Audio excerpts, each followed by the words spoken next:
तीन बहुओं की कहानी। खुला आंगन। उत्तर भारत के एक छोटे से गांव में एक पुराना लेकिन विशाल घर था। उस घर की पहचान थी उसका खुला आंगन। वही आंगन जहां कभी बच्चों की किलकारियां गूंजती थीं, कभी त्योहारों की रौनक होती थी और कभी रिश्तों की खामोशियां भी वहीं बैठकर रोया करती थीं। इस घर के मुखिया थे लालचंद जी, सीधे साधे और संस्कारी व्यक्ति। उनकी पत्नी शारदा देवी पूरे परिवार को एक धागे में बांधकर रखने वाली सशक्त महिला थीं। उनके तीन बेटे थे, रमेश, सुरेश और महेश। समय के साथ तीनों की शादियां हुईं और घर में आईं तीन बहुएं। पहली बहू सीता। सीता, बड़ी बहू, शांत स्वभाव और संस्कारों से भरी हुई थी। शादी के बाद जब उसने पहली बार उस खुले आंगन में कदम रखा, तो उसने मिट्टी को छूकर प्रणाम किया। उसके लिए यह आंगन सिर्फ जगह नहीं, बल्कि अपना नया संसार था। वह हर सुबह आंगन को लीपती, तुलसी को पानी देती और सास-ससुर की सेवा को अपना धर्म मानती। दूसरी बहू कविता। कविता शहर से आई थी, पढ़ी लिखी, आत्मनिर्भर और आधुनिक सोच वाली। उसे खुला आंगन अच्छा लगता था, लेकिन पुराने रीति रिवाज उसे बोझ लगते थे।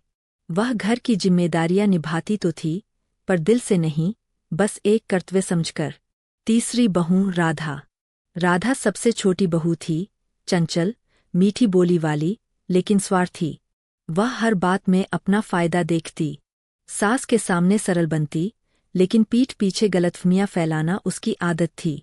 खुला आंगन उसे इसलिए पसंद था क्योंकि वहाँ सबकी बातें आसानी से सुनाई देती थीं। संघर्ष की शुरुआत। समय के साथ घर का माहौल बदलने लगा। सीता की मेहनत चुपचाप चलती रही, पर उसकी कद्र कम होती गई। कविता को लगने लगा कि सीता जानबूझकर सबकी पसंदीदा बन रही है। राधा ने दोनों के बीच शक के बीज बो दिए। खुला आंगन, जो कभी प्रेम का गवाह था, अब बहसों और खामोशियों को देखने लगा। बड़ा मोड़।